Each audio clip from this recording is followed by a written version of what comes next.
existe muito mais que vistos dentro do consulado. Então, eu trabalho no departamento, que é o Departamento de Comércio, que busca, há muitos anos, muitas décadas, fomentar parcerias com outros países em nome dos Estados Unidos para que você aumente as trocas comerciais, promova exportações, promova investimentos. E nesse contexto de investimentos, eu represento o programa que chama Select USA, que o nome, traduzindo, é Escolha os Estados Unidos. E aí, basicamente, o meu papel é ajudar as empresas a escolherem os Estados Unidos, escolher os Estados Unidos para que você invista nos Estados Unidos, para que a sua empresa tenha sucesso lá. Agora, como nós estamos aqui numa casa de multiplicadores, o que são multiplicadores? São aqueles entes que vão poder chegar até uma maior audiência. Então, vocês contadores têm diversos clientes, diversas empresas que vocês atuam, advogados, vocês são nossos multiplicadores, vocês levam essa mensagem, assim como quando vocês vão à convenção, vocês vão a eventos, vocês levam essa mensagem aos clientes de vocês. Então, essa apresentação, eu quero que primeiro vocês entendam o que nós somos e o que nós fazemos, para que vocês saibam que existe suporte dentro do governo americano para o serviço que vocês vierem a prestar no futuro a uma empresa, uma dúvida que um cliente de vocês tiver, ou até mesmo a empresa de vocês tiver, vocês podem contar com a gente. Então, serviço comercial, esse é o departamento que eu trabalho, é um organismo do governo federal dos Estados Unidos que basicamente promove relações comerciais entre países. A gente está presente em 75 países, mundo afora, e aqui no Brasil nós temos os nossos escritórios dentro do Consulado Geral aqui no Rio, Consulado Geral de Recife, Consulado em São Paulo, Embaixada em Brasília e um posto avançado que a gente tem em Belo Horizonte. E basicamente o que nós fazemos nesses escritórios é ajudar a empresa norte-americana que está vindo ao Brasil para fazer negócios, ajudar as empresas brasileiras a entender as tendências de negócios. Então, quando a gente fala, por exemplo, feiras de negócios nos Estados Unidos, nós organizamos missões para que as empresas vão até essas feiras, entendam as tendências, entendam o que está acontecendo, eventos e por aí adiante. Então, é um elo para que as empresas brasileiras e empresas norte-americanas possam se encontrar e fazer negócios entre elas. E não só isso, nós não somos só uma representação diplomática que atua no Brasil, mas para que esse convívio, para que esses laços consigam se dar entre as empresas brasileiras e americanas, para que as empresas brasileiras consigam investir também nos Estados Unidos e fazer negócios lá, nós temos a nossa rede local lá nos Estados Unidos. Então, o nosso trabalho não é simplesmente conectar aqui, o nosso trabalho é conectar lá também. Nós temos escritórios em quase 120 cidades norte-americanas, então você pega as grandes cidades do país, você tem ali escritórios regionais, para que a gente possa também mostrar o que são os Estados Unidos para vocês. E a partir daqui que eu vou começar a falar um pouquinho sobre o que nós fazemos e como nós podemos ajudar vocês a entender um pouquinho o que é fazer negócios nos Estados Unidos, o que é investir no país e como, de fato, fazer isso acontecer. Então, Select USA, o programa que eu cuido aqui, que eu falei para vocês, que é o Escolha os Estados Unidos, nós surgimos, é um programa recentemente criado pela administração federal, não é um programa antigo, por isso muita gente não conhece. Então, aqui no Brasil a gente existe desde o finalzinho de 2014, segundo semestre de 2014, e o nosso trabalho é conectar os pontos. Então, conectar as empresas estrangeiras que queiram investir nos Estados Unidos. Empresas, quando eu falo empresas, é interessante dissecar um pouquinho isso aí. Quando eu falo empresa, eu estou falando de uma startup, eu estou falando de uma pequena e média, eu estou falando de uma grande, eu estou falando de uma multinacional. Desde que seja uma empresa estrangeira, o nosso papel é conectar essa empresa às informações do governo federal dos Estados Unidos. Depois eu vou até mostrar alguns exemplos do que eu estou falando aqui, o que seriam informações. É conectar essas empresas às oportunidades de negócios para fazer negócios lá no país, no contexto de empresas que vão investir, e conectar essas empresas também aos elos estaduais, aos elos locais. Todos esses entes eles são muito importantes para que as empresas possam se estabelecer com segurança e conseguir fazer negócios nos Estados Unidos e obter todo o suporte que os governos oferecem. E é muita coisa. Mais para frente eu vou mostrar aí que vocês realmente talvez não tenham conhecimento, mas existem muitos incentivos para empresas estrangeiras hoje se estabelecerem no país. E não só isso, o programa Select USA ele ajuda os estados norte-americanos a se promoverem. Então, aqui o meu papel no Brasil, para que vocês entendam como chegar e por que chegar até o consulado, é ajudar as empresas brasileiras a entenderem os Estados Unidos, sim, mas também é ajudar os estados norte-americanos a se promover. Então, quando uma empresa chega até nós e fala, eu quero investir nos Estados Unidos, eu quero abrir um pequeno escritório comercial ou eu quero abrir uma fábrica para 200 empregados. Seja qual for o interesse, o nosso trabalho é entender do outro lado aonde você vai fazer isso acontecer. Então, nós temos ferramentas para mostrar onde de fato fazer negócios no país e, principalmente, nós temos os contatos com os 50 estados norte-americanos para que a gente possa chegar até as empresas e falar por que você não conversa com o estado da Flórida ou da Califórnia ou o estado do Alasca para que você entenda as oportunidades. Eu acho difícil alguma empresa do Rio de Janeiro investir no Alasca. A gente até hoje tem 0 empresas brasileiras no Alasca, mas quem sabe?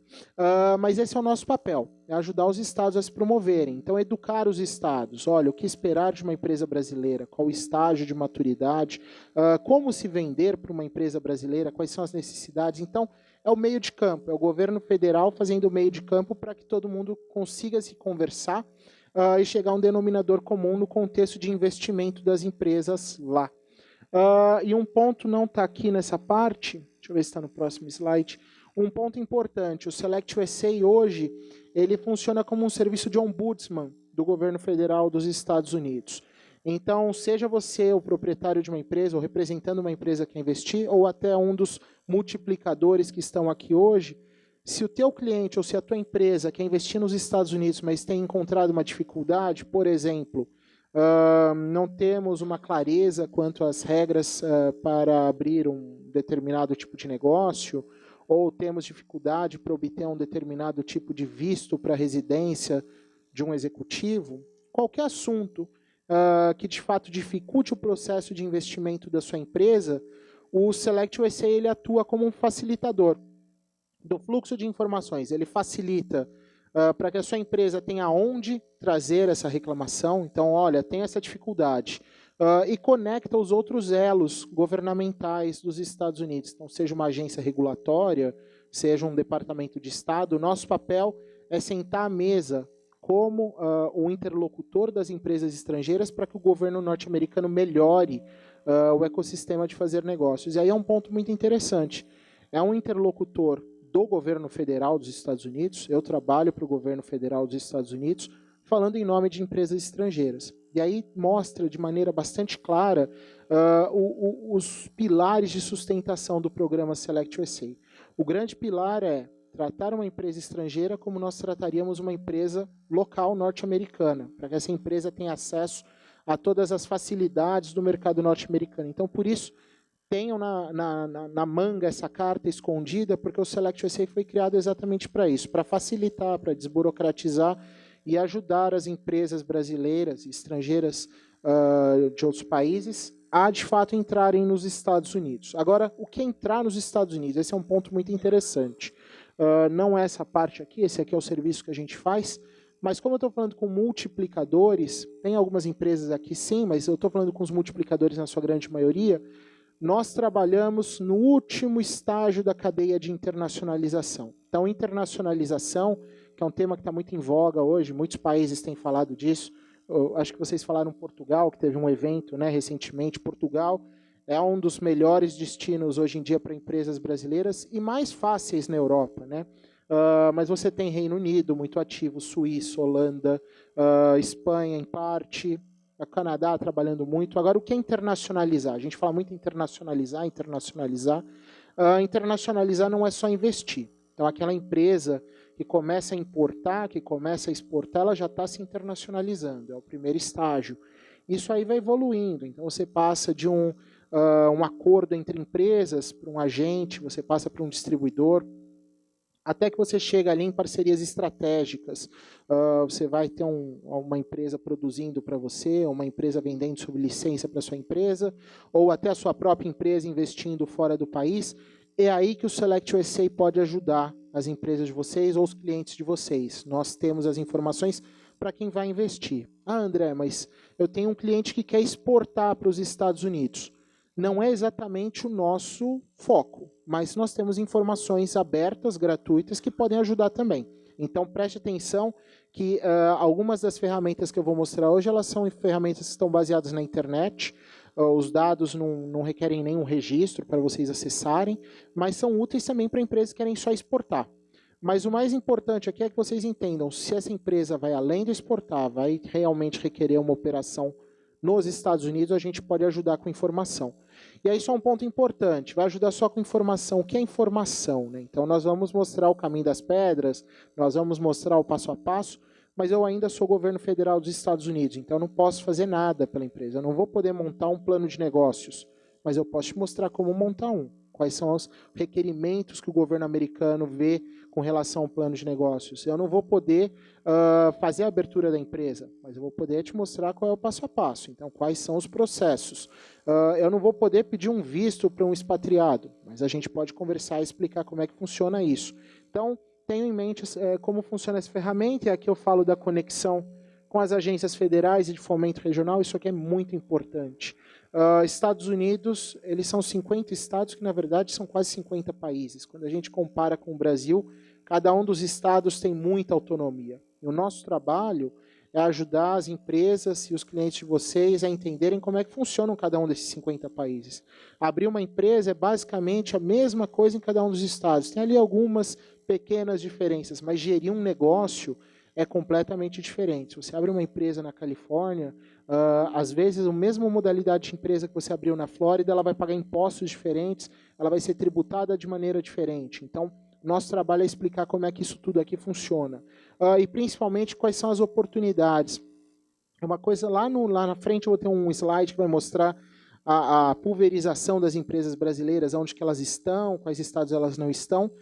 É algo muito interessante porque, tradicionalmente, as empresas falam, eu quero investir na Flórida. E, de fato, é uma das 4 maiores economias dos Estados Unidos, um estado ali com um arranjo produtivo extremamente diversificado, mas o nosso papel também é identificar para essas empresas onde estão as oportunidades. Então, não necessariamente uma empresa do setor de óleo e gás hoje deve investir em Houston, no Texas.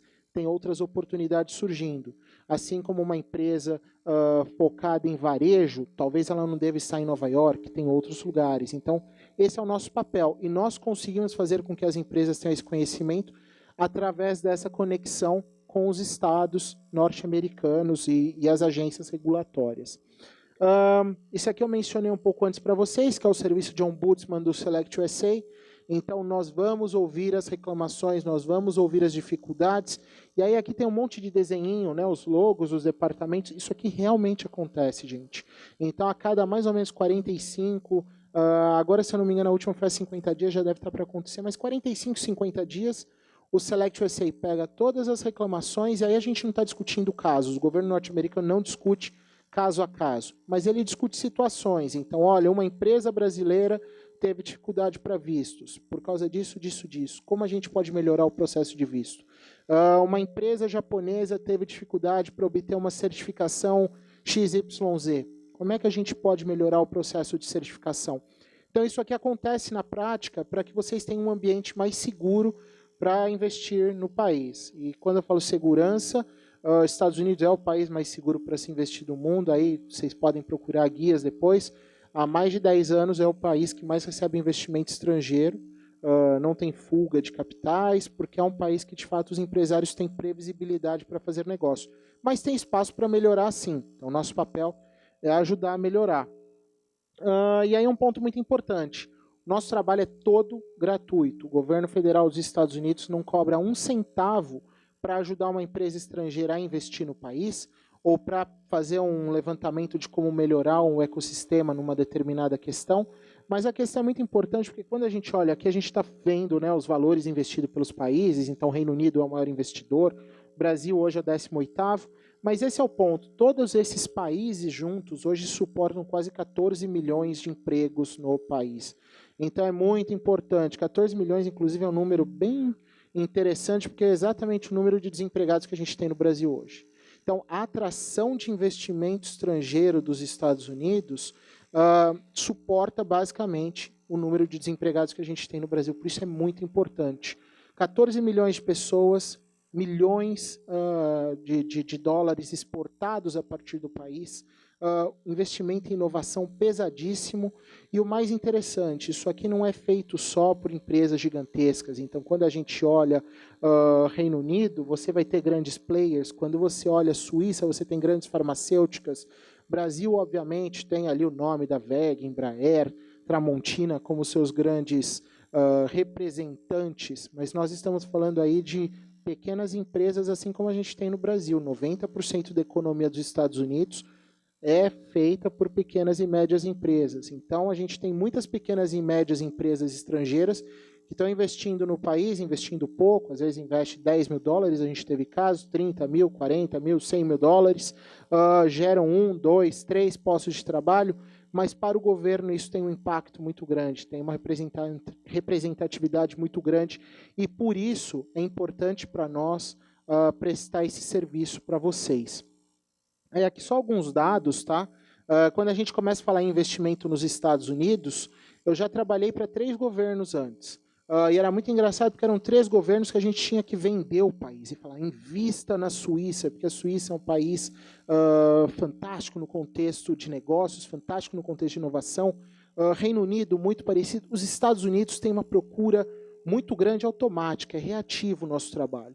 E aí, pelo nosso trabalho ser reativo, é muito importante para que a gente possa auxiliar as empresas a entenderem o país. Então, é um país que naturalmente as empresas querem investir. Por quê? Tem uma orientação aí muito próxima, é um mercado consumidor gigantesco próximo ao Brasil, porém, apesar de ser muito fácil fazer negócios nos Estados Unidos, a gente não está falando de um empreendedor que está nos Estados Unidos e abre um novo negócio. A gente está falando de uma empresa que tem uma história, uma empresa que teve todo um processo de maturação no seu mercado de origem, e a partir daí ela resolveu abrir uma operação em outro mercado. Então, aqui a gente tem uns dados só mostrando, né, nos últimos 16 anos, 17 anos, onde as empresas brasileiras têm investido. Obviamente, nos vizinhos. Por que a gente investe nos vizinhos? Porque a cultura é mais próxima, a cultura de negócios é mais próxima, e principalmente, quando você começa a exportar ou importar, você não vai começar a importar ou exportar de alguém que está lá longe, você vai em alguém perto. Então, é aquela empresa que você conheceu numa feira, é aquela empresa que foi recomendada por um outro colega de trabalho, e por aí adiante. Então, o grande investimento das empresas brasileiras é na América Latina. Argentina em primeiro lugar, depois você tem ali Chile e Colômbia muito forte, e aí vai seguindo até o México, que tem muita força também. Mas, individualmente, Estados Unidos é o país que mais recebe investimento. E aí a gente levanta uma luzinha, vamos dizer, laranja, né? Então, volta lá atrás. Muita gente interessada em investir nos Estados Unidos, um país onde nós temos aí um acesso muito grande. Então, nós temos muitos brasileiros que estão nos Estados Unidos, e a gente começa a ter aquilo que é a troca errada de informações. Então, o que pode ser feito porque eu ouvi do boca a boca de não sei quem, e por aí adiante, o primo do colega, do advogado, procura o governo federal dos Estados Unidos. Esse é o nosso trabalho, é passar a informação correta. Então, quando a gente fala em investir nos Estados Unidos, isso serve tanto para as empresas que estão aqui hoje, como para os multiplicadores. Não tem valor mínimo para investir no país. Então, se a tua empresa aqui no Brasil, uma empresa de pequeno porte, quer abrir uma subsidiária para vender uma operação comercial nos Estados Unidos, os Estados Unidos não vai colocar que a tua empresa tem que investir $1, $1.000 ou $100.000. Você vai investir de acordo com aquilo que você tem que fazer para o seu plano de negócio funcionar. Você não tem número mínimo de empregados para gerar nos Estados Unidos. Inclusive, os Estados Unidos, ele é até um modelo que a sua empresa pode operar sem o escritório, sem funcionários, apenas como um meio para gerar receita durante um certo tempo, sem interferência do governo. Obviamente, o governo vai interferir se ele vê que isso daí está perdurando por muito tempo ou tem uma atividade suspeita. Mas o país ele não coloca barreiras ou entraves para que as empresas comecem a fazer seus negócios. Então, abrir uma empresa nos Estados Unidos, qual o capital necessário? Depende do seu plano de negócio. Você vai abrir uma fábrica, você tem que ter um capital adequado àquela fábrica. Se você vai abrir um escritório comercial, adequado àquele escritório. André, eu vou abrir uma empresa, registrar e depois eu vou ver o que eu vou fazer. Ok, o seu capital social pode ser $1, pode ser $100. vai de acordo com o que você pretende fazer no país. E esse é um ponto muito importante. E aí, já desmistificando um pouco daquilo que a gente ouve muito em dia, para investir nos Estados Unidos tem que ter 500 mil dólares ou $1 milhão. Se você tem uma empresa e essa tua empresa você quer replicar o negócio dela, abrir nos Estados Unidos ou abrir uma subsidiária, esquece 500 ou $1 milhão. Isso aí é um programa imigratório. Agora, se você como contador ou advogado tem um cliente que quer investir como pessoa física nos Estados Unidos, com o fim de obter a cidadania no país, aí você considera essa questão do 500 mil dólares ou $1 milhão. Eu nem vou discutir porque é de um outro departamento, a gente não tem nem autorização para promover isso. Mas aí sim se aplica. Empresa que vai abrir uma empresa, ou sócio majoritário de uma empresa no Brasil que vai abrir uma empresa nos Estados Unidos, tudo depende do plano de negócio que você vai desenvolver. O país não vai colocar bases mínimas para você iniciar e fazer negócios lá. Aqui é um ponto que eu tinha falado lá atrás, aonde essas empresas estão investindo. Isso é muito legal. Isso aqui tem mudado muito nos últimos anos. Se a gente olhasse aqui, nesse post-it aqui do lado, onde as empresas brasileiras estavam nos Estados Unidos no começo dos anos 2000, eu diria que talvez aqui Flórida teria aí quase 50% da concentração das empresas brasileiras. Isso tem mudado. E por que tem mudado? Porque as empresas brasileiras têm compreendido que a entrada no mercado ela vai dimensionar o tamanho da oportunidade que você tem. Quando eu falo entrada, não é que entrar pela Flórida a sua oportunidade é menor. Na verdade, você pode estar entrando num mercado que é muito restrito na Flórida, ou que o maior mercado está na Flórida. As empresas começaram a perceber isso. Empresas químicas brasileiras, grande maioria das grandes químicas estão nos Estados Unidos, estão no Texas. Então, quando a gente olha aqui, Texas, o segundo estado, tem 11%. A grande maioria do investimento, a gente está falando de empresas químicas, empresas petroquímicas, o setor de óleo e gás e por aí adiante. Califórnia ainda tem uma concentração grande de TI, mas a gente tem muito varejo brasileiro que está indo para a Califórnia. Inclusive, uma empresa carioca, não é um caso que a gente ajudou, mas é notícia pública, então eu posso mencionar. A Farm, por exemplo, ela abriu os planos de investimento, eles estão investindo esse ano nos Estados Unidos, um valor, não abriram o valor, mas eles vão colocar 2 pontos de venda lá na Califórnia e 1 ponto de venda em Nova York. Então, isso está acontecendo. Agora, isso tem mudado. E por que tem mudado? Porque as empresas têm se preparado. Então, o próprio caso da Farm é interessante, e aí só puxando o gancho, eles resolveram investir nos Estados Unidos depois de algum tempo vendendo já no mercado. Então, ano passado, eles estiveram ali na faixa de 15 milhões de dólares em faturamento, exportando para parceiros no país, entendendo as demandas do mercado e agora resolveram investir. E esse é um ponto interessante, porque as empresas que hoje investem no país, depois de testar o mercado, elas sabem melhor aonde devem se posicionar. Então, por exemplo, uma empresa de TI, ela chega para nós e fala, quero investir nos Estados Unidos, onde eu devo ir? Você tem algumas opções. Então, se a tua empresa tem cacife para bancar o Vale do Silício, vá para o Vale do Silício. Se a tua empresa não tem cacife, aí você tem o Texas, você tem a própria Flórida, você tem o estado de Nova York, você tem o estado de Wisconsin e por aí adiante. Agora a empresa chega e fala, eu quero investir em Miami, eu sou de TI. Com certeza esse negócio vai ter muitas dificuldades, porque Miami não é um hub adequado para isso. Talvez Tampa, na Flórida, seria interessante. Então, nosso papel é exatamente ajudar, e o pessoal que tem testado o mercado tem percebido isso. Então, Carolina do Norte, por exemplo, é um estado que tem crescido muito, muitas empresas brasileiras, principalmente de manufatura, encontrando as oportunidades. Fintechs brasileiras têm tido muito sucesso em Nova York, elas estão conseguindo ali se adequar às necessidades do mercado através dos hubs que foram criados para inovação em serviços financeiros e por aí adiante. E os principais setores estão aqui do lado. Então, TI é o maior setor. Hoje, 24% do investimento brasileiro nos Estados Unidos é do setor de TI. Quando a gente fala TI, eu estou falando de grandes nomes, sem dúvida, mas eu estou falando também daquela pequena empresa desenvolvedora de uma solução no âmbito regional. Eu estou falando daquele cara que é um empreendedor, que tem uma baita ideia legal, mas está começando a sua startup, então está ganhando viabilidade econômica ainda. Tem de tudo um pouco. Agora, o mais interessante aqui é que quando a gente olha os 2 primeiros setores, são setores de serviços. TI e hardware nos Estados Unidos é muito pouco. A gente está falando de muito pouco mesmo.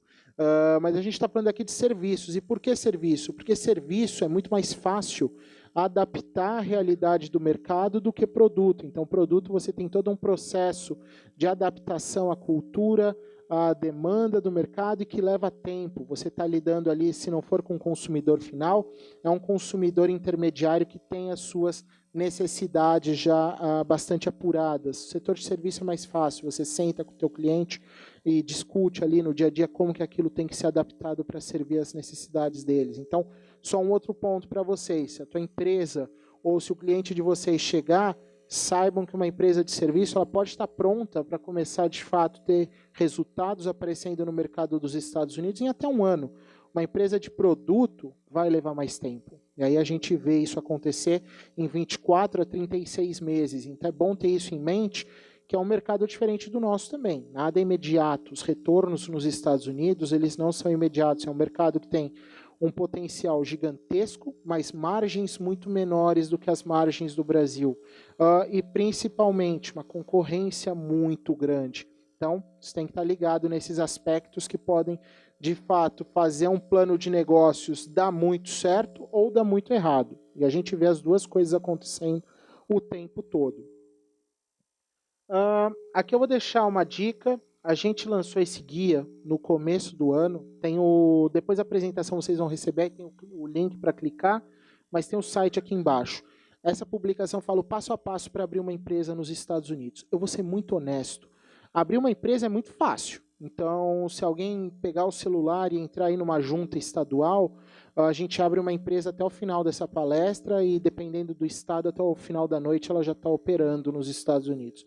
É só ter um passaporte, você não precisa ter um sócio norte-americano. Esse é um ponto importante, que é um contraponto ao Brasil, né? Se um americano vem aqui e fala que quer abrir uma empresa, tirando a Eireli, se eu não me engano, né? Ele vai precisar de um sócio brasileiro para abrir essa empresa. Nos Estados Unidos você não precisa ter sócio americano, não precisa ter 2 sócios, pode ser um sócio individual, pode ser, se for a tua empresa investindo na empresa lá, eu vou dizer calma lá, aí a gente vai ter alguns aspectos que tem que ser considerados, mas o processo de abrir a empresa é muito fácil e muito rápido.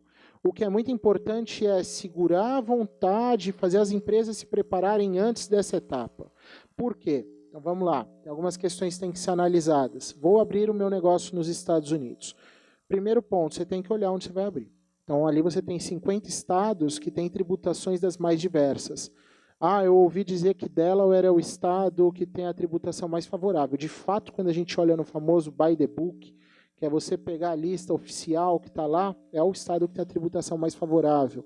Mas quando a gente começa a olhar um negócio que vai gerar empregos, você começa a ter benesses recebidas de alguns estados, então aquela tributação pode ser mais favorável. Você pode ter mecanismos para abrir a tua empresa que, na verdade, pode ter uma tributação mais interessante. Você tem que considerar também quem vai investir no país. Então, vai ser o dono da empresa, vai ser a empresa.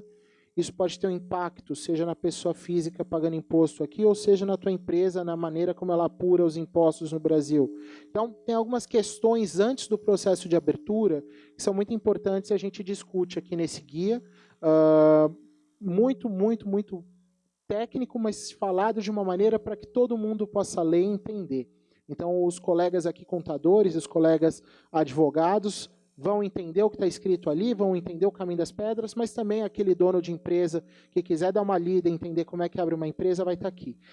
E aí, colocando em alguns pilares, como você vai se preparar, porque o processo não é só abrir empresa lá, isso é algo que a gente tem discutido muito com a Apex Brasil, o governo americano e o brasileiro trabalham muito próximos, é como a gente incute na cultura da empresa o processo de internacionalização. Então, às vezes, é o dono da empresa querendo abrir uma empresa lá nos Estados Unidos, só que ele não quer que fale isso para os funcionários, porque ele tem medo da maneira como vai ser percebido.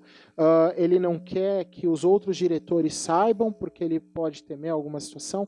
Então, a cultura da empresa no Brasil tem que absorver o processo de internacionalização.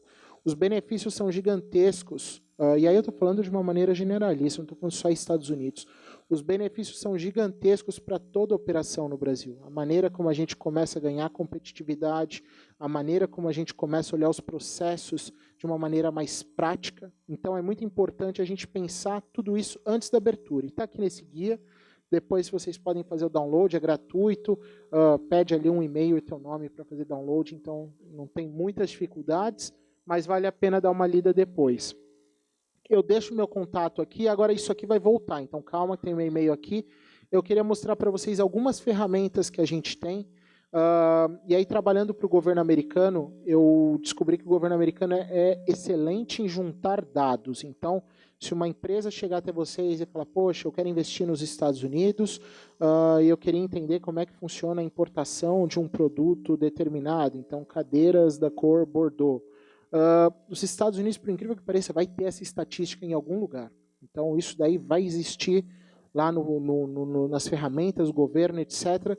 Só que isso, quando a gente coloca no contexto executivo de uma empresa que quer investir no país e precisa obter dados rápidos para tomar uma decisão, não é muito prático. Então, o Select USA ele pensou da seguinte maneira, eu preciso criar ferramentas que ajudem a trazer as estatísticas do governo norte-americano para uma realidade onde qualquer empresário possa acessar esses dados. Então, isso aqui que eu vou mostrar para vocês agora são ferramentas gratuitas, baseadas na internet. Eu vou só pedir, você coloca o primeiro site, por favor. Então, primeira coisa que vocês têm que ter no computador de vocês, estou trabalhando com internacionalização para os Estados Unidos. Salva o site do Select USA nos favoritos, tá? Aqui no site do Select USA, não precisa clicar agora, eu só vou mencionar. Você vai ter informações de indústrias, então, olha, o meu cliente ele quer investir no setor têxtil. Tem relatórios aqui dentro falando como que anda o setor têxtil dos Estados Unidos, quais são os principais players, onde eles estão localizados e por aí adiante. Informações básicas para que você entenda o que está acontecendo na economia local.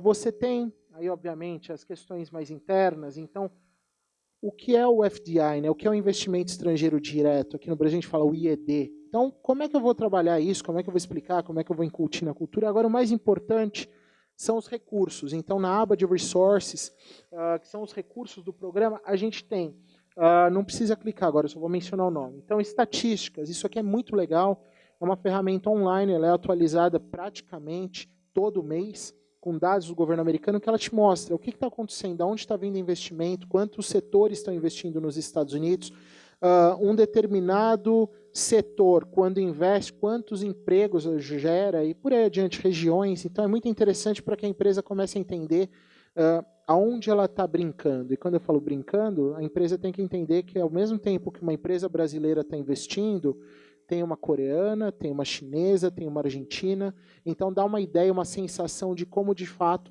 você tem que se posicionar.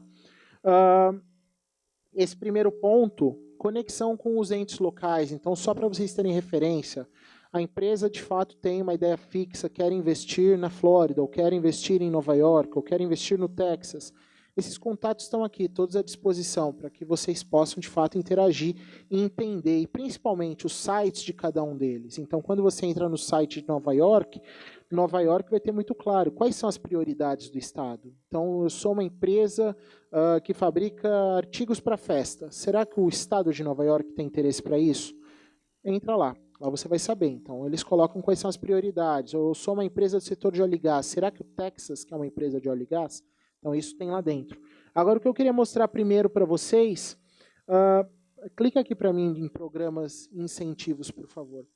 Essa é uma parte muito interessante, porque eu diria que 80% das perguntas que chegam para a gente é quais são os incentivos para investir nos Estados Unidos. Então, quando a gente... Desce só um pouquinho, por gentileza. Quando a gente entra na aba de... Mais um pouquinho. Quando a gente entra nessa aba, a gente começa a ver quais são os programas que existem. Então, essa primeira a gente não vai clicar, apesar de ser do governo federal, é a menos importante. Por que é a menos importante? Porque o governo federal dos Estados Unidos, ele é a estrutura que mantém os Estados Unidos coligados. Mas quando a gente olha os programas de incentivo, ele está olhando para grandes negócios. Então, ele está olhando para negócios voltados à infraestrutura, ele está olhando para negócios voltados à habitação e por aí adiante. Mas são negócios que vão gerar empregos de pelo menos 200 postos aí, o que a gente fala no upfront, então a partir do começo do investimento. Então, a grande maioria dos casos que a gente trabalha aqui no Brasil não se aplica. São programas aí muito específicos para grandes operações. Desce um pouquinho mais agora para mim. Agora, quando a gente começa a entrar no âmbito dos estados, a coisa muda. E por que a coisa muda? Porque os estados eles querem, diversificar os arranjos locais que eles têm. Então, quando a gente falou aqui no Texas, eu brinquei aqui, óleo e gás, talvez o Texas não queira, pelo amor de Deus. Se tem alguém aqui que quer investir no Texas e é do setor de óleo e gás e tem um cliente, com certeza é um bom destino. Mas o Texas ele tem programas extremamente agressivos na área de energias renováveis. Aí você fala, poxa, energia renovável no Texas não é uma das indústrias prioritárias, mas é uma das áreas que eles querem empresas para atuar. Aí quando eu falo, poxa, empresas para atuar, o que eles querem é manufatura? Não necessariamente. Às vezes são empresas que vão desenvolver tecnologia, às vezes são empresas que vão desenvolver serviços mais focados em algumas áreas pilares aí. Isso tudo a gente consegue achar aqui nessa parte, ó. Então, quando aqui fala State Business Incentives Database, é um outro site que a gente tem mapeado. Isso daqui é um database atualizado, eu diria aí com uma certa frequência, talvez não mensalmente, um pouquinho mais. Clica aqui em Explore, por favor. E esse site ele vai te dar um panorama de tudo que existe nos Estados Unidos nesse momento. Então, quando a gente fala, olha, quantos incentivos existem no país, eu posso responder agora. São 1.789 programas de incentivo e benefícios para empresas investirem no país. Isso aqui no país todo, tá? Então, você vai ter aí por estado, ó, por exemplo, Novo México está mostrando aqui, são 43. Ainda bem que ela passou o mouse, porque eu não tinha a menor ideia quantos programas tinham no Novo México. Mas o que é importante olhar? Então, dependendo do projeto que a empresa tem, isso é muito importante. Antes de procurar um incentivo, é importante a empresa ter uma ideia do que ela pretende fazer nos Estados Unidos. Então, eu vou abrir uma operação comercial. Quero ter a minha operação comercial em Miami. Eu já te adianto, em Miami não tem nenhum tipo de suporte para negócios do varejo investindo no país. Agora você fala, eu quero investir em varejo, né? Então vamos colocar aqui, operação comercial do cunho varejo no estado da Flórida. A coisa já muda. Então quando a gente entra aqui dentro, você vai ter alguns programas nessa área. E o que é importante a gente ter em mente? Quais os tipos de incentivos que os Estados Unidos dão? Então, governo federal, como eu falei, grandes operações, grandes negócios, normalmente são incentivos do âmbito tributário. Então, uma benesse, um tributo um pouco mais baixo, por aí adiante. Os estados têm outras modalidades. Então, a gente tem, por exemplo, créditos tributários. Então, baseado num plano de negócios que uma empresa apresenta, o estado vai fazer um cálculo estimando qual vai ser o imposto futuro em 5, 10, 15 anos de operação. Ele vai reverter uma parte desse imposto futuro para que a empresa possa alavancar os seus negócios hoje. Então, só aqui olhando, a gente sabe que tem 487 desse tipo nos Estados Unidos. Quando for 487, tem em todos os estados, dos mais diversos tipos, vai variar de estado para estado, e as contrapartidas também. Quando a gente fala aqui em grant, aí o estado vai dar, seja capital a fundo perdido, algum outro tipo de benesse, mas que não há uma devolução por parte da empresa, a gente tem aqui 385. Quando a gente fala em governo americano dando dinheiro, dando subsídio para empresas, tenha em mente que isso é muito, muito, vamos dizer assim, controlado. Não é para todo e qualquer tipo de negócio. Então, por exemplo, o território de Porto Rico, que faz parte dos Estados Unidos, eles têm vários programas, mas voltados aí para manufatura, voltados para empreendimentos que vão gerar ali um certo número de empregos. No dia a dia, o que nós vemos, isso é muito difícil acontecer, principalmente com os clientes que o Select USA suporta, que são normalmente as pequenas e médias empresas. Isso é muito difícil acontecer. Eu faço um paralelo aqui, que alguns outros países têm essa modalidade, é legal, é normal, mas nos Estados Unidos tem em mente que para a grande maioria dos negócios vai ser muito difícil encontrar essa possibilidade. E aí aqui um que eu vou reforçar, os tax exemptions, então que são ali os tributos que o governo deixa de cobrar das empresas. Isso aqui é muito interessante porque tem estados que oferecem isso até para startups. Então, Nova York, por exemplo, eles têm um programa que chama Startup New York, tem 10 verticais, a empresa ela tem que se adequar a pelo menos um deles. para desenvolver soluções, desenvolver tecnologia nos Estados Unidos, e ela ganha, em contrapartida, uma isenção tributária de até 10 anos. Então, isso aqui acontece para todo e qualquer tipo de empresa. Então, lá atrás, quando eu brinquei, o estado de Delaware é o que tem a tributação mais favorável, a princípio sim, mas quando você começa a interagir com os entes estaduais e analisar o plano de negócio da tua empresa, você começa a achar outras possibilidades dentro do país. Então, isso aqui é só para referência, mas é uma ferramenta legal. Se vocês estiverem trabalhando num caso, se a empresa de vocês estiver investindo, entra aqui, que lá dentro, depois eu não vou entrar agora, senão a gente vai ter dificuldade para voltar no site principal. Mas lá dentro você vai ter, por exemplo, os setores. Então, minha empresa é do setor têxtil, é de manufatura, ou é de TI, ou é de serviços profissionais.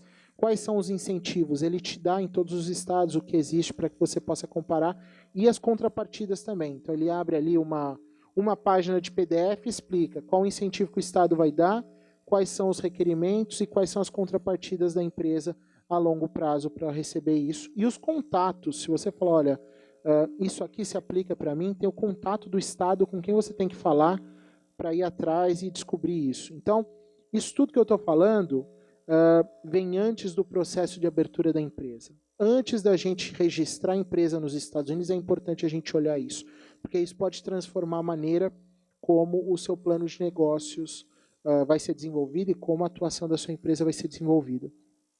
Eu vou pedir agora para clicar aqui no segundo site, e aqui tem uma outra ferramenta que é muito interessante, que é o mapeamento dos arranjos produtivos nos Estados Unidos. Isso aqui é muito interessante porque é importante para toda e qualquer empresa. Isso aqui serve até para a empresa que vai exportar. Como se preparar para entender a economia norte-americana. Então, quando a gente começou a falar de arranjo produtivo lá atrás, nos Estados Unidos, o que é o arranjo produtivo? É quando as empresas de um determinado segmento se juntam para que elas possam ter mais competitividade, mais facilidade para produzir as suas soluções, seu produto ou serviço, e principalmente atingir os mercados consumidores, seja B2B e B2C. Isso aqui foi mapeado em conjunto com a Universidade de Harvard, e a gente colocou à disposição na internet. Então, o que acontece aqui? Vamos clicar aqui, por exemplo, em cluster, que são os arranjos produtivos. O que eu quero mostrar para vocês. Isso aqui é uma ferramenta muito poderosa para ajudar as empresas a se posicionarem, a entender aonde investirem nos Estados Unidos. E ele tem duas ferramentas, pode deixar aí um minutinho. E ele tem duas categorias. Uma que a gente chama de Traded Clusters, que eu traduzi de uma maneira que é a cadeia onde a gente gera valor. Então, é onde você tem a geração de um serviço ou a geração de um produto. O que é isso aqui? Isso aqui é aquele lugar onde você vai ter o desenvolvedor de software, ou você vai ter a empresa que fabrica alimentos. Tá? Esse é o primeiro local. E os azuis que a gente tem ali na frente é como você chega até o consumidor final. Então, aqui você vai ter não a empresa que fabrica alimentos, mas o varejista de alimentos, você vai ter o distribuidor de alimentos, ou do lado de serviços, você vai ter serviços profissionais. Então, os nossos colegas contadores, os nossos colegas advogados vão estar aqui. E isso mapeia de uma maneira onde a gente consegue ter acesso a informações sobre onde os Estados Unidos é mais forte em cada uma das áreas. E aí a gente vai descer um pouquinho, que eu vou mostrar para vocês agora o que é mapeado. O que acontece em cada uma dessas áreas, só clica aqui em cima, volta um pouquinho, por favor. Aqui em list, por favor. Então, aqui a gente tem aí, são 51 grandes áreas, não é que só são 51 setores. Cada um desses setores, só passa o mouse em cima, não precisa clicar, não. Desculpa, é um clique, perdão.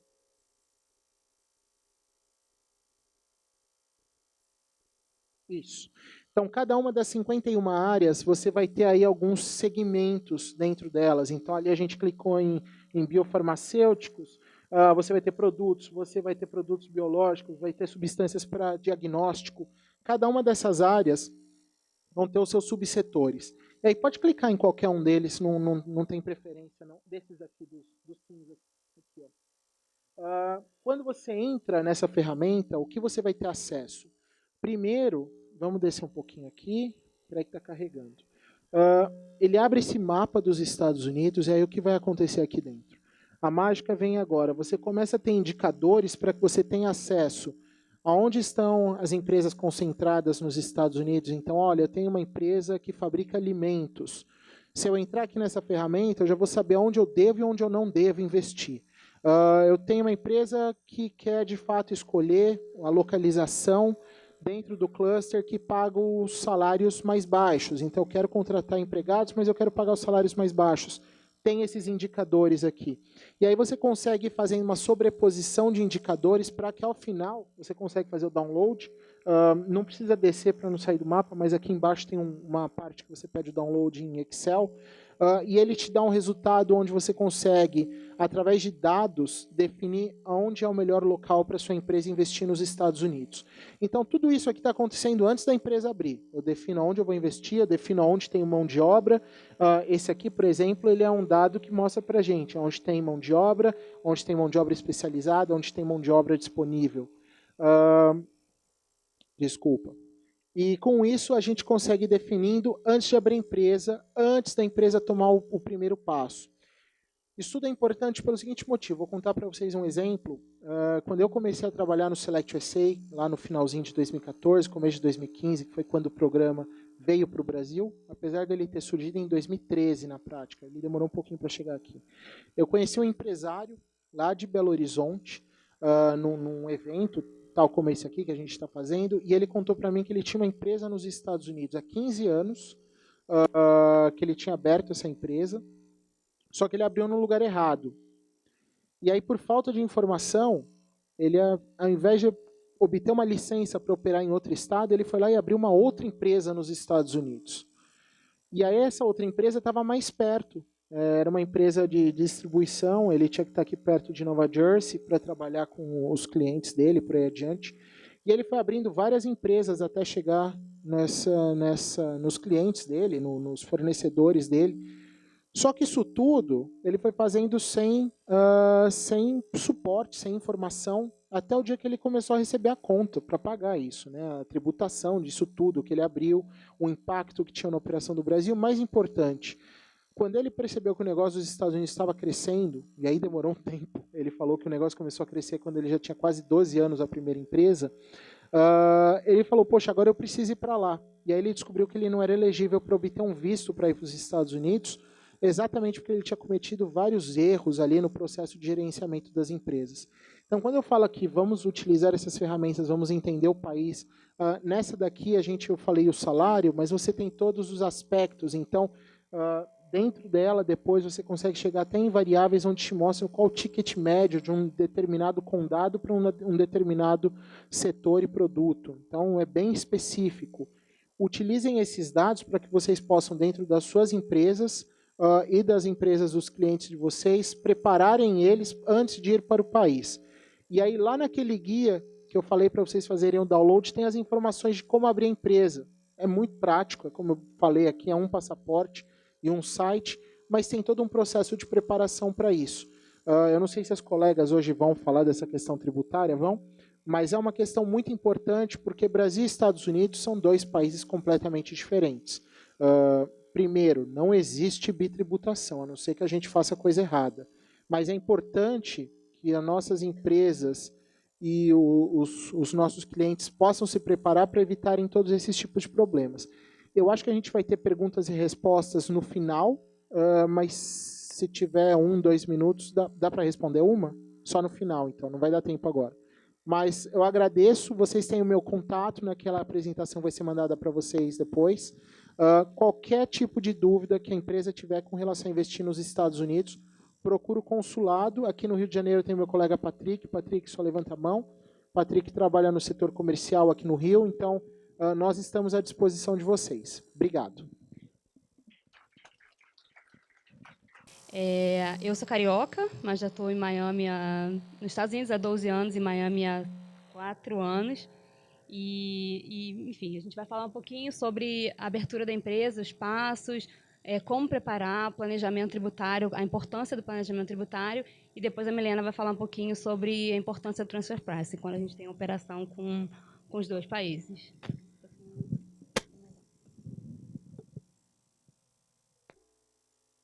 Então, falando um pouquinho da Drummond, esses são os serviços que a gente disponibiliza hoje. é uma empresa de consultoria. A gente começou nos Estados Unidos, a gente não fez a gente não começou aqui no Brasil para ir para lá. A empresa começou nos Estados Unidos, iniciou lá e depois veio para o Brasil. Hoje a gente tem escritório em Miami, Boston, São Paulo, Belo Horizonte, São Francisco e Nova York. E a gente possivelmente está abrindo o escritório em Orlando agora, enfim, nas próximas semanas. Esse é um serviço que a gente presta serviço de contabilidade, a gente dá todo o suporte contábil, tributário para as empresas que estão indo lá para os Estados Unidos, e a gente faz as duas mãos, a gente faz empresas brasileiras que estão indo para os Estados Unidos e empresas americanas que estão vindo para cá. Então, a gente dá suporte nos dois setores. Isso é muito importante porque a maioria dos clientes tem dificuldade em entender os Estados Unidos e o americano entender a legislação brasileira. Então, por isso que a gente consegue amarrar as duas pontas. A gente, além da contabilidade de impostos, a gente tem o setor jurídico, que dá todo o suporte em contrato, é muito importante nos Estados Unidos. Os Estados Unidos é um país que ele não te exige muita coisa, mas caso você faça alguma coisa errada, a cobrança é muito pesada. Então, é importante que você tenha os suportes contratuais. Um exemplo que a gente sempre diz, contrato social nos Estados Unidos não é obrigatório, que é o LLC Agreement lá, ele não é obrigatório.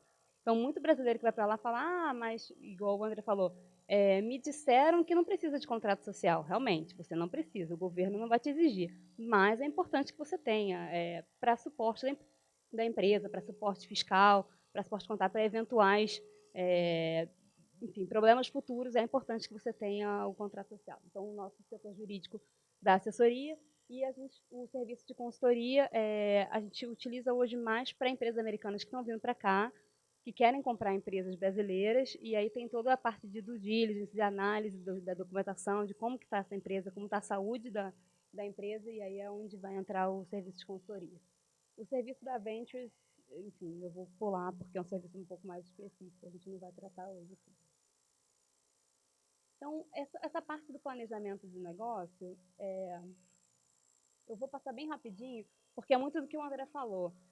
Você ter um negócio nos Estados Unidos agrega muito para a empresa brasileira. Então, mesmo que você queira só analisar o mercado, queira entender toda a parte da marca, desenvolvimento da marca, a diversificação, você entender o mercado americano, você entender como o americano é muito mais diligente, ele é muito mais preocupado com a organização da empresa, dá um crescimento para a empresa brasileira também. Então, nesse aspecto, é importante, para a cultura da empresa brasileira, é importante ter todo esse conhecimento da empresa americana que acrescenta muito aqui.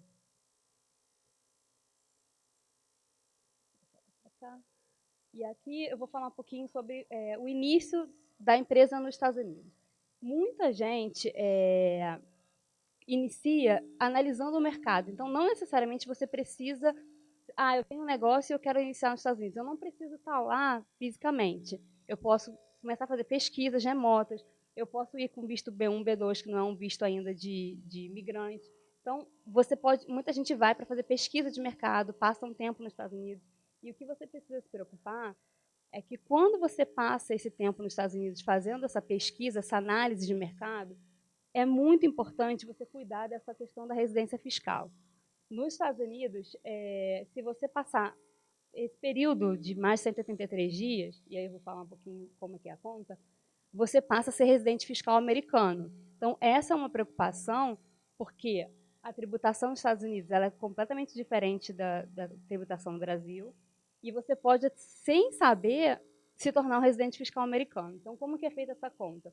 São 183 dias, sendo que é 1/6 do terceiro ano para trás, 1/3 do segundo ano e 100% dos dias do último ano.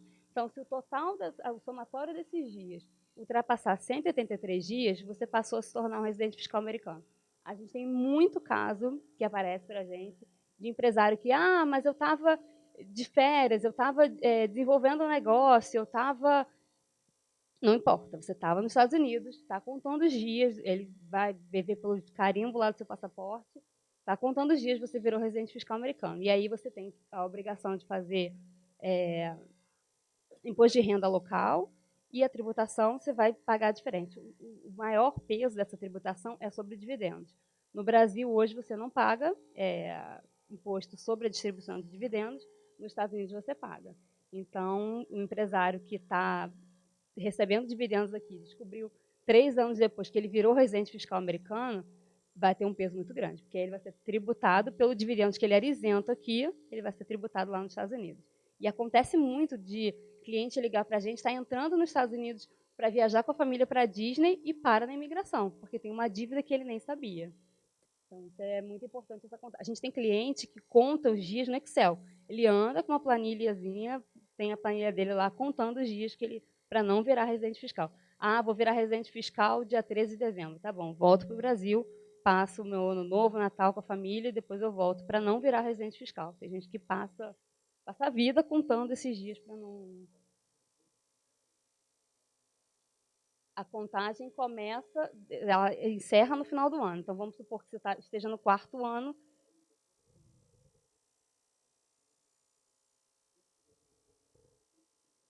Sim. Volta, exatamente. O 3º ano para trás zerou. A contagem não zera, não. Agora, esse aqui zera. Aí você vai começar a contar aqui. Entendeu? O 4º ano vai zerar.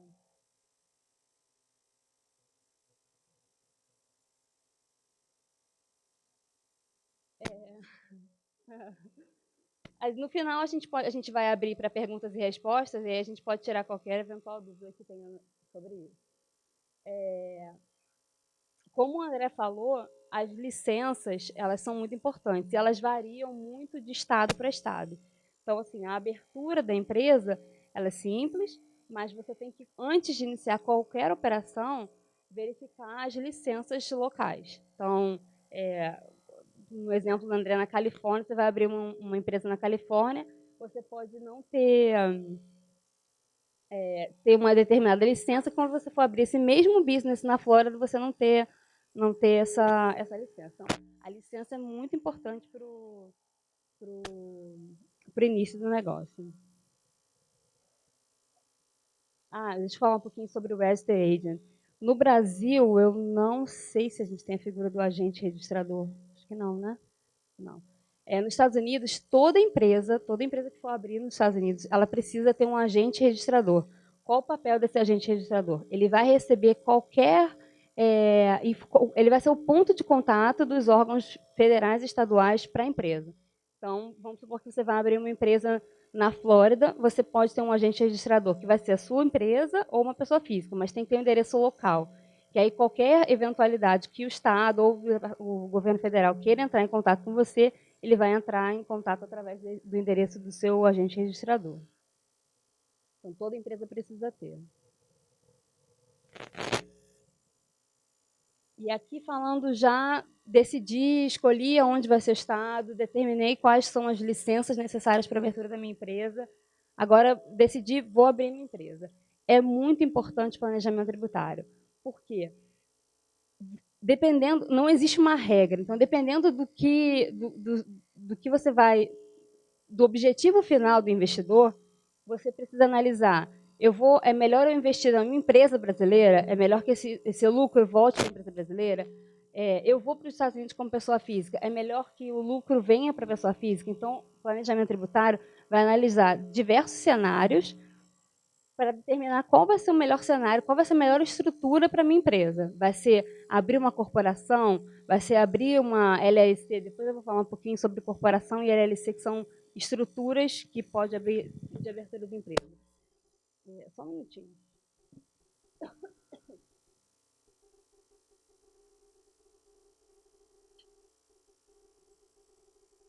Então, o planejamento tributário, ele é importante para isso. Normalmente a gente utiliza parte do departamento legal e parte do departamento contábil da nossa empresa, e a gente vai analisar quais são as melhores estruturas.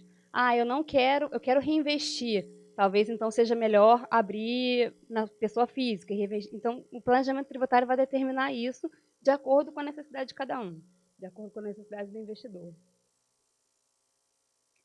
O que de benefícios, né, que o planejamento tributário traz? Redução de gastos. Então, por exemplo, se eu entrei no site do Estado, como é rapidinho, abri a empresa na minha pessoa física.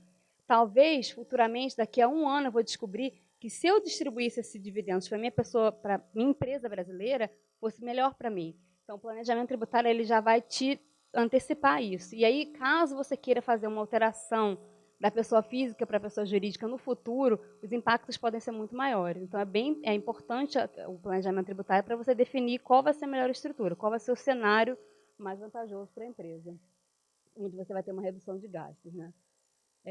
E aí, enfim, com a questão da estabilidade econômica, todos esses exemplos que a gente colocou aí.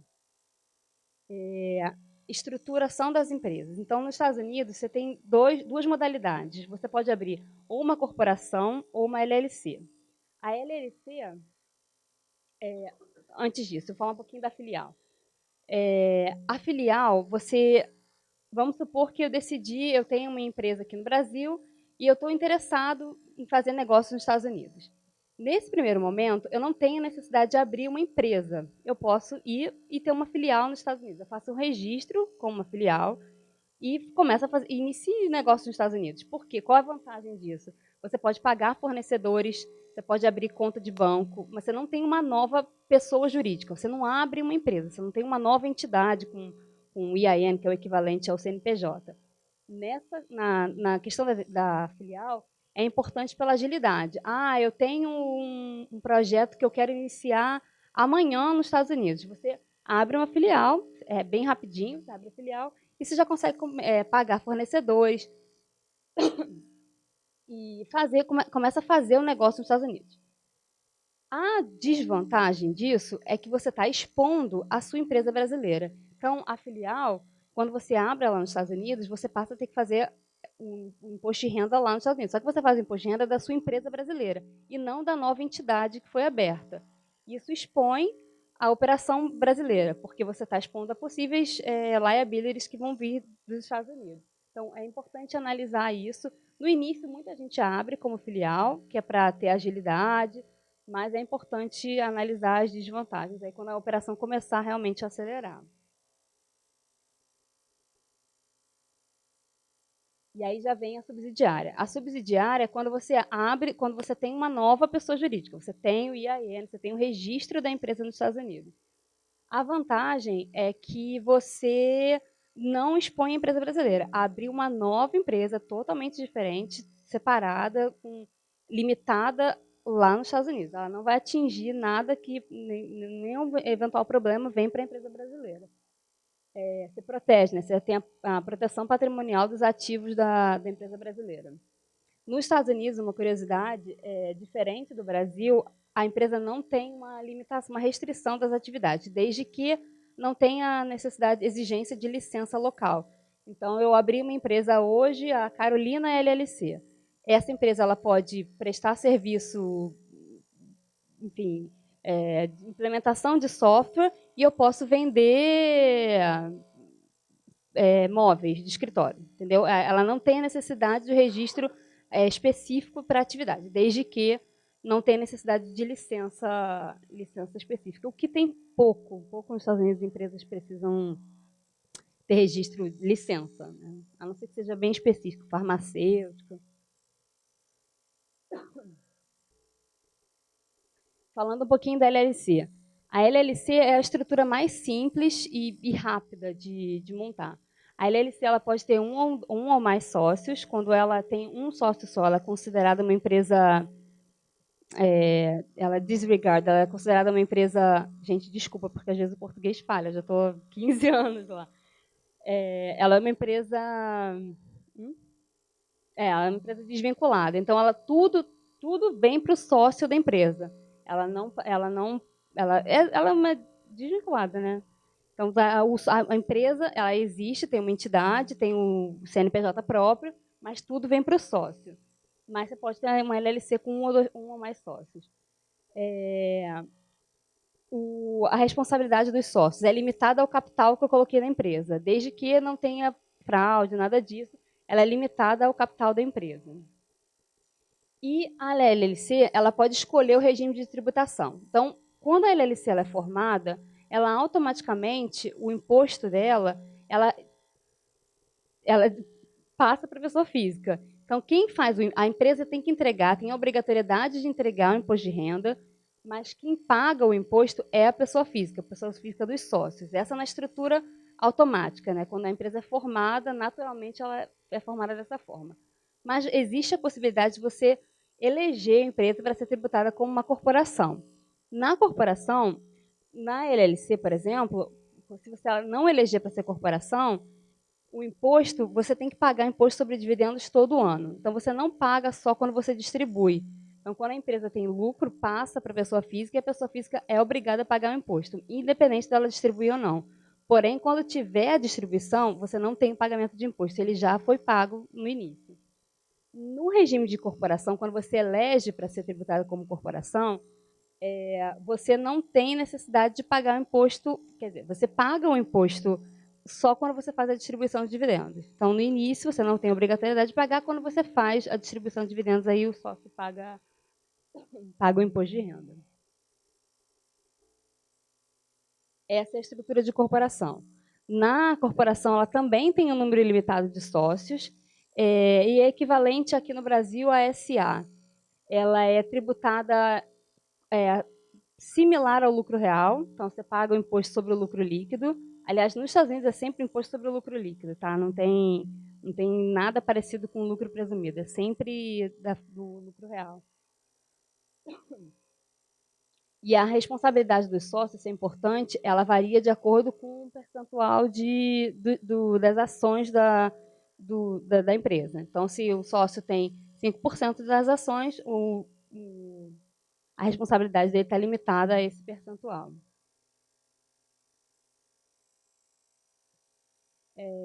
O importante é entender, quando existem transações, você abriu uma subsidiária, você não abriu na pessoa física, você abriu uma subsidiária e o sócio é a empresa brasileira, é muito importante, quando existem transações entre elas, a questão do transfer pricing. Por quê? O governo americano, tanto o governo americano quanto o governo brasileiro, eles querem a parcela deles do lucro. Então, o transfer pricing ele vai auxiliar a você colocar a margem correta na cobrança dos serviços de uma para outra. E aí eu vou passar a palavra para a Milena, que ela vai falar um pouquinho sobre o transfer pricing.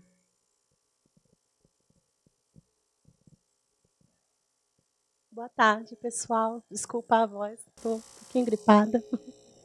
Eu também sou carioca, não parece, mas eu sou. Eu moro há 15 anos em São Paulo, então já sou paulistana praticamente. Mas sempre que eu posso, eu estou aqui. A gente vai falar um pouquinho sobre o transfer price, porque nesse contexto de internacionalização é muito importante para a empresa ter isso em mente na hora que vai fazer o planejamento tributário. Como a Carol falou, no momento que você faz seu planejamento tributário, se você não considerar o ajuste do preço de transferência, você pode ter problemas futuros com o fisco dos dois lados. Então, assim, o país que você está, o país que você está importando ou exportando, ambos querem a sua parcela, né, que é a sua fatia, né, da tributação. Então, isso é muito importante, mas o que é o transfer price? Qual é o objetivo dele? O objetivo dele é evitar superfaturamento na importação e subfaturamento na exportação. Quando você trata, faz negócios, quando você tem atividades com pessoas vinculadas, né, o tratamento é diferente, o fisco ele vê dessa forma. Então, assim, quando você abraça um irmão, esse abraço é diferente quando você abraça um estranho. Então, o transfer price ele existe para isso. É para você calcular a sua margem correta de forma que você não precise fazer esse ajuste.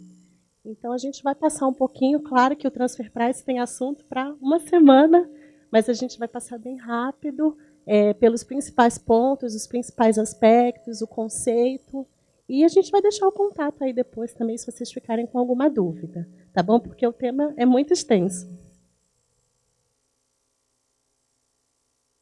Aqui a gente tem os principais métodos utilizados para calcular o preço de transferência, né? Vocês viram que é bem relevante. A gente vai passar pelos principais. Na importação, quando você calcula pelo PIC, por exemplo, ele é um método extremamente complexo. Desculpa. Extremamente complexo, porque você não é autossuficiente. Você precisa de informações de fora para calcular o PIC. Então, Muitas vezes ele é o método mais vantajoso para a empresa, mas as empresas não conseguem, porque você precisa de informações de outras empresas, você precisa fazer pesquisa de mercado. Minha voz está sumindo, gente, mas eu vou conseguir.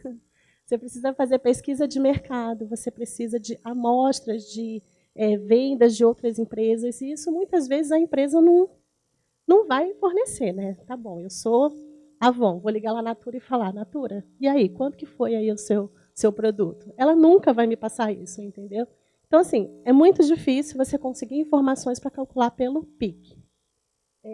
A partir de 2013, né, a gente tem o PRL 20, 30 e 40. Antes era, se eu não me engano, 20 e 60, e agora eles meio que separaram por atividade. Né? Então, hoje a gente tem o PRL, ele é o mais utilizado por você ter as informações todas dentro da empresa. Então, a gente tem separado por segmento. Então, se eu não me engano, no 20, são todos a massa, né, das atividades, 30 é papel, celulose, vidro, e 40, tabaco, fumo, farmacêutico. Então, eles separaram por setor. O CPL também, ele é bem utilizado, mas ele é quase é bem difícil calcular, porque você precisa das informações de fora. Você precisa que a empresa de fora abra o custo, todos os documentos precisam ser traduzidos, juramentados. Então, ele é quase uma ficção científica. É bem difícil também. E o PCI é para empresas que possuem ações na Bolsa. A exportação, a gente tem todos esses métodos. Eu não vou conseguir entrar muito na questão da exportação, por quê? Tem tantos dispositivos na lei que você consegue se livrar do ajuste na exportação. Então, assim, a exportação é relevante, você fazer o cálculo, você acompanhar, mas você tem diversas formas de não fazer o ajuste. Ele te dá margem de 5%, ele te permite retroagir 5 anos, 10 anos para trás e você fazer o cálculo de forma que você utilize a cotação da época. Então, assim, tem várias maneiras de você não utilizar o ajuste na exportação. Então, tem mais benefícios, né? E aí, aproveitando o gancho, né, do que a Carol falou da questão de lidar com empresas nas duas pontas, aqui é um conceito de empresas vinculadas, né, que nós falamos no começo. Quando você trabalha com empresas, quando você lida com empresas vinculadas, muitas vezes a força, né, que vai mover a tratativa pode não ser as forças de mercado, né, pode ser uma coisa que traga vantagem somente para aquelas duas empresas. Então, aqui, ó, um exemplo é quando a empresa no exterior, aqui é empresas vinculadas, empresa importa o produto por 1.000. E há empresas não vinculadas, né, estão lidando, empresas totalmente separadas, não tem vínculo nenhum, importa o produto por 600. Aqui, o que acontece? Eu vou acabar tendo um ajuste de 400. Por quê? Eu superfaturei a minha importação. Isso faz com que eu tenha que ajustar pelo preço de transferência. E eu acabo tributando. E aqui também tem um exemplo bem simples, na questão do preço praticado e o preço parâmetro. O preço parâmetro é o preço de mercado, é o preço real. E o preço praticado é o preço daquela transação que você está tendo com a sua pessoa vinculada. A gente fala muito de empresa, mas ele pode ser pessoa física também, gente. Se você tiver um administrador em comum de 2 empresas, essas empresas elas são vinculadas por meio desse administrador. Se você tiver uma empresa que controla 2 empresas, essas empresas de baixo elas são vinculadas por intermédio da empresa que controla as 2. E aqui tem um conceito de pessoas vinculadas, PJ com matriz no exterior, PJ com filial, sucursal no exterior, controlada ou coligada, PJ no Brasil e no exterior que possuem controle societário comum, PJ no Brasil e PJ no exterior que possuem controle administrativo em comum, ou quando pelo menos 10% do capital de cada uma pertencer a uma mesma pessoa física ou pessoa jurídica. Depois eu acho que esse material vai ser disponibilizado para vocês, né? Então, se vocês podem ficar tranquilos que a gente vai mandar. E aqui, continuação de pessoas vinculadas, associação através de consórcio ou condomínio, pessoas físicas ligadas, parente até o 3º grau, agente, distribuidor ou concessionário que tenha exclusividade. Depois eu vou falar um pouquinho do conceito de exclusividade. Operação com interposta pessoa. E aqui eu trouxe uma frase da OCDE. O Brasil ele não é membro da OCDE, mas ele adotou os tratados internacionais. Então, ele segue o modelo da OCDE quando se trata de preço de transferência. Então, ele fala assim, quando empresas independentes negociam entre elas, as condições de suas relações são determinadas por forças de mercado. Quando empresas associadas lidam entre elas, suas relações podem não ser as de livre mercado, porque o fisco entende que pode haver um interesse somente entre aquelas duas empresas. E aí quem está obrigado, né, a fazer o ajuste, o cálculo do preço de transferência? São as pessoas físicas ou jurídicas residentes ou domiciliadas que praticarem operações com pessoas físicas ou jurídicas residentes ou domiciliadas no exterior, consideradas vinculadas, mesmo que por intermédio de interposta pessoa. Pessoa física ou pessoa jurídica no Brasil que realiza operações com pessoa física ou pessoa jurídica, ainda que não vinculadas, residentes ou domiciliadas em países que tenham a tributação favorecida.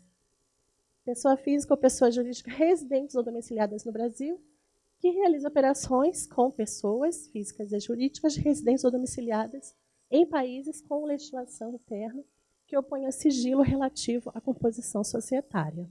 Então, assim, é muito fácil você cometer um erro, né? Porque você pode perceber que o conceito de pessoa vinculada ele é muito amplo. Então, às vezes, você está lidando com pessoa vinculada sem saber, entendeu? Então, isso é muito importante. Aqui é o exemplo de interposta pessoa que eu falei para vocês há pouco.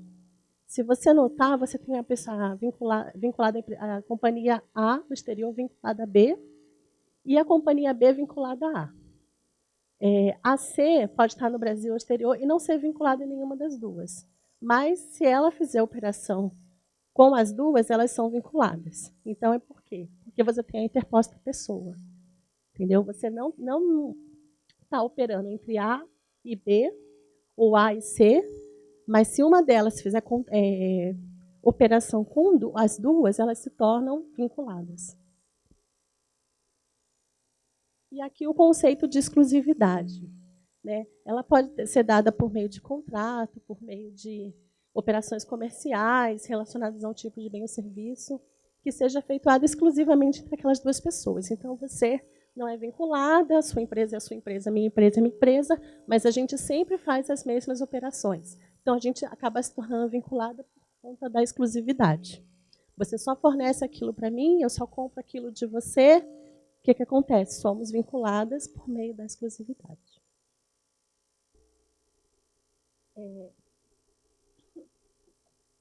E aqui, depois, acho que a Carol vai falar mais um pouquinho, não sei se você vai falar, mas assim, só para dar um apanhado geral, o transfer price ele é muito complexo, ele tem muitas nuances, e é importante você falar, Milena, mas quando eu calculo, né, o preço de transferência? Que momento eu faço o ajuste? O que a gente orienta? Que as empresas façam essa tratativa no decorrer do ano.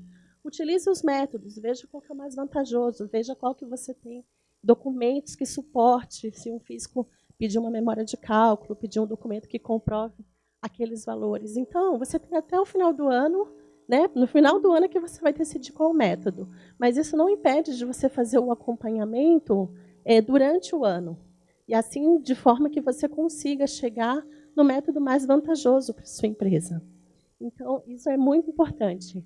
E um outro ponto é a questão da similaridade dos produtos. Se você não tiver, eu não consegui nenhum documento que comprove o meu produto, só tem ele no mercado. Você pode buscar um outro similar. Você pode buscar um que tenha a mesma finalidade, que possa substituir o outro. Então, é amplo o assunto, ele é muito vasto e tem muitas nuances. Então, é importante para o planejamento, é importante para quem está aqui nesse processo de internacionalização. O transfer price ele tem que estar presente no planejamento tributário da empresa. Aqui seria o terceiro step, que é a implementação do projeto. Esse slide é da Carol, vou quebrar esse galho. Aqui, no caso, é contratando os prestadores de serviços e advogados e contadores nos Estados Unidos. Tá? Então, aqui ele fala assim, verificação de licença e status. Na verdade, você conhecer a credibilidade do seu prestador de serviço. É você saber se ele consegue te atender, se ele tem as licenças, se ele tem os registros necessários para poder prestar aquele serviço para você. Então, aqui é basicamente no final, quando você já está lá e que você vai começar a contratar os serviços lá. Então, isso também é muito importante. E, principalmente, buscar referência sobre o prestador que você está contratando. Acho que é isso.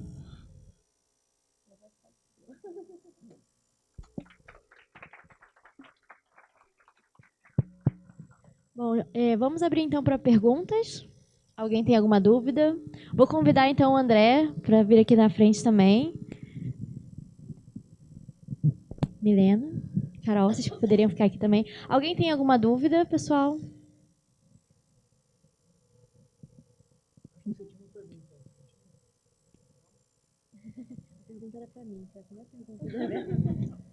Bom, gente, então, se não tem mais perguntas... Eu acho que preço de transferência, todo mundo tem dúvida.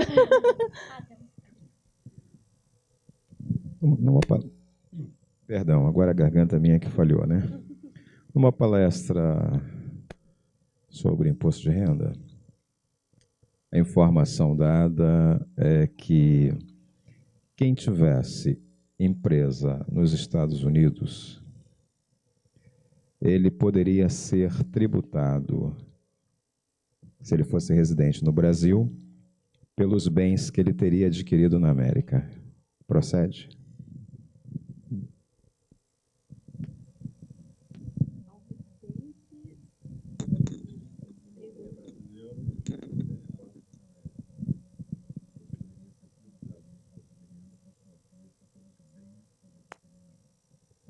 Bens, não. Ele pode ser tributado por eventual lucro que ele tiver em alguma transação que ele fizer nos Estados Unidos. Sim, ele tem que declarar no imposto de renda dele aqui no Brasil.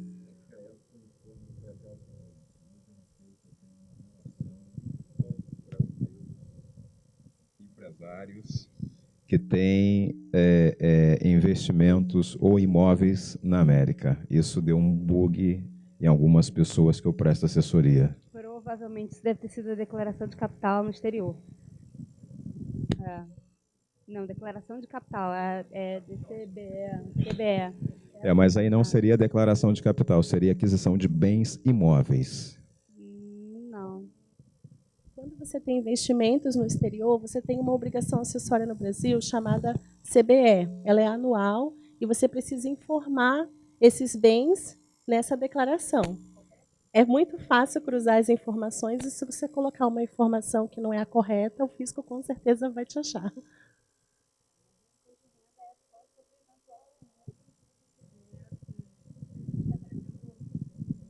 Imóvel que você esteja utilizando para fins comerciais, alugando esse imóvel lá nos Estados Unidos. Eventual lucro dessa transação, você tem que declarar aqui e tributar. Tem que declarar lá, paga os impostos lá, declara aqui, paga os impostos aqui, tomando crédito do imposto que foi pago lá nos Estados Unidos. Aquisição simples. Não tem. Aí sim.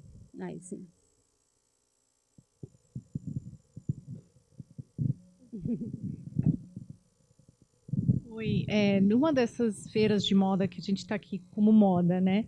E a gente veio um pessoal do Porto do Texas que falaram de um espaço que eles estão criando que é um trade free zone para produtos do Brasil. E uma das coisas que eles falaram é de uma oportunidade que a gente vai ter de vender no Amazon Prime, chegando lá. Então, assim, mas que tipo de empresa a gente teria que montar lá para conseguir fazer esse processo? Eu sei que é uma pegada complexa, mas se esse fosse o nosso objetivo, eles iriam armazenar o nosso produto lá e distribuir, então seria um resale license, seria uma licença de importação, exportação, como é que a gente, né, qual desses caminhos seria o ideal para conseguir fazer esse tipo de parceria lá? Não levando em consideração o beneficiário final, tá? A sua pessoa física, enfim, quem vai ser o sócio, tirando isso de questão, você tem que abrir uma empresa. O ideal seria que você abrisse uma empresa nos Estados Unidos. Essa empresa vai fazer parceria com a Amazon e vai fazer a venda, todo o processo através dessa empresa aberta. Você pode fazer pela sua pessoa física, mas não é aconselhável. É aconselhável que você abra a empresa e faça toda essa transação. Você pode fazer isso tudo remoto, você não precisa estar lá, não precisa ter um espaço físico para essa sua empresa. Se a Amazon vai disponibilizar isso para você, a gente tem bastante cliente que faz isso. Você não precisa ter espaço físico, você não precisa ter escritório, você não precisa estar lá. Você talvez queira ter alguém para gerenciar isso para você, mas não tem obrigação nenhuma. Você simplesmente vai abrir uma empresa e aí, no planejamento tributário, você pode determinar se vai ser uma LLC, uma corporação, dependendo do que você quer fazer com os lucros dessa empresa. Mas é uma empresa simples e que você pode gerenciar tudo daqui, você não precisa nem estar lá. Com relação à importação, aí você vai ter os impostos, provavelmente, mas aí você não precisa ter licença nenhuma para isso. Boa tarde. Você falou sobre a tributação, né, sobre dividendos na pessoa física ou na pessoa jurídica, dependendo da LLC e tal. Eu estou com um cliente que foi para lá, para os Estados Unidos, e a preocupação dele justamente para o ano, né, que ele passou a ser residente esse ano, seria na questão do lucro, né? Porque, como a empresa dele é aqui no Brasil, ele vai pagar lá uma importância sobre a distribuição do lucro aqui. Essa distribuição aqui no Brasil, a gente tem duas formas de remunerar, vamos dizer assim, o sócio, né? Ou você remunera pelo Prolabore mensal, que você tem uma tributação, ou pela distribuição do lucro, que quase, dependendo da distribuição, fica até isento de impostos. Lá você só tem a distribuição em cima do lucro, ou em cima desse, vamos dizer assim, desse Prolabore mensal, também há uma tributação para a pessoa física? Nos dois formatos. Você não tem como evitar. Você pode postecipar um pouquinho, cuidando dessa questão dos 183 dias, mas não tem como evitar. Você pode... Existem algumas formas de você minimizar isso, mas evitar o pagamento de imposto sobre esses dividendos, que é isento aqui, não existe. Havendo lucro, ele vai tributar lá. Ele vai tributar lá. Distribuindo ou não, tá? Ainda tem essa particularidade. Ah, tá. Então, mesmo que ela dê lucro e não distribua, ele tem que declarar isso lá. Alô? Empresa brasileira. No momento que ele virar residente fiscal... Boa tarde. Um grupo de empresas brasileiras quer investir nos Estados Unidos, então eles tencionam abrir uma holding aqui para investir nos Estados Unidos, mais na área de reformas de casas e investimento comprando casas, real estate, né? Essa empresa, o lucro que ela vai obter lá, por ela ser uma subsidiária de uma empresa brasileira, o lucro vai ser tributado no Brasil ou vai ser tributado lá e repassado para o Brasil com crédito? Peraí, deixa eu só entender. Você abriu uma empresa americana... Subsidiária de uma holding aqui no Brasil de investidores. Ela vai pagar imposto lá e vai trazer isso tudo para cá, paga o imposto aqui e toma crédito do que ela pagou lá. Quer dizer, os 30% que vocês falaram, né? Paga 30% lá e pode distribuir para o Brasil, então, né? Não, lá ela vai pagar imposto na tabela progressiva. Tudo bem.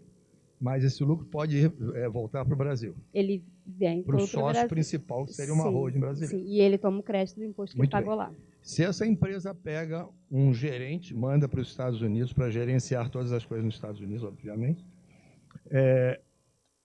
isso pode ser pago, o salário desse executivo pode ser pago com lucros dos Estados Unidos ou tem que ser comprovado que seria de lucros aqui do Brasil, quer dizer, todo mês a empresa fazendo contribuições lá para a sócia americana para poder pagar o salário desse executivo. Eles falaram isso, que tem que ser, se você vai para os Estados Unidos e se você trabalha para uma empresa brasileira para gerir as coisas nos Estados Unidos, os investimentos dessa empresa brasileira, o seu salário tem que ser pago pela empresa brasileira. Seria fato isso ou não? Considerando que ele vai estar trabalhando, ele vai estar gerenciando a operação americana, se ele tiver visto, ele vai tirar um visto, exatamente, para poder ele vai trabalhar ser remunerado lá. pela empresa americana. Ele pode ser pago pela empresa americana?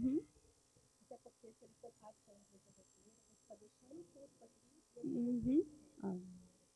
Isso, Exatamente. exato. E não, aí não tem preço de transferência que não é comercial, aí é totalmente serviço prestado, ok? É.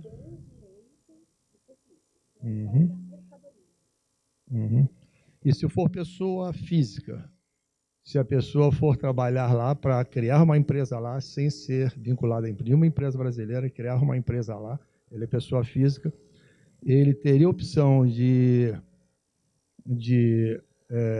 decidir optar por ser taxado nos Estados Unidos ou ser taxado no Brasil, ou teria que ser taxado necessariamente nos Estados Se ele Unidos? virar residente fiscal americano, ele tem que ser tributado nos Estados Unidos. Isso se ele ficar mais daqueles dias do que 180 dias. E ele teria que ter um lugar físico lá, ou a moradia dele, a casa que ele comprar lá, ele poderia ser A sede da empresa? Sim. Pode. Domicílio Ele fiscal. não tem necessidade de ter um espaço físico adicional. Ele bom. pode utilizar a própria residência dele. É basicamente isso. Obrigado.